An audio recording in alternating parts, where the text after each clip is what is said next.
on economic issues?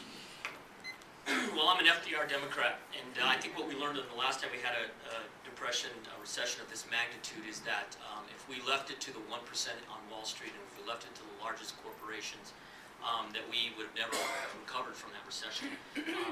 What FDR figured out is it takes a strong public-private relationship, and it takes, frankly, to get us to full employment, major investments in infrastructure. That's what FDR did. We got some of the biggest public works projects in the history of the country were in that era, and they continue throughout our history. And what we know is, if we invest in tough times, we as taxpayers invest, not only do we set the table, not only do we put people to work, laborers and architects and engineers, but then we can compete in the global economy.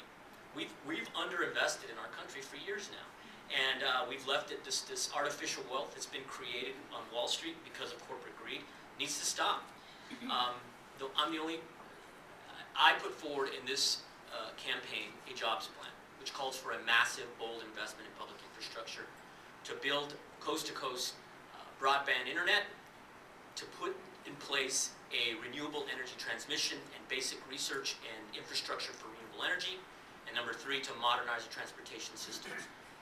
How do we pay for it? Tax that Wall Street speculation.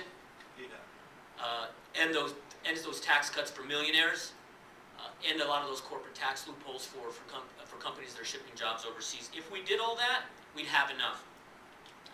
You know, the difference is, this isn't something I just figured out from polling. This is something I've been working on for 10 years when I sponsored predatory lending as a city councilman, or the bill that Senator Ortiz-Pino and I passed in the last legislature, which asked people in the wealthiest part of New Mexico's income to pay a little bit more and close the loophole. I've been fighting this fight for 10 years. I didn't just discover it. It's something I've been working on throughout my career, and I'll continue to work on it in Congress.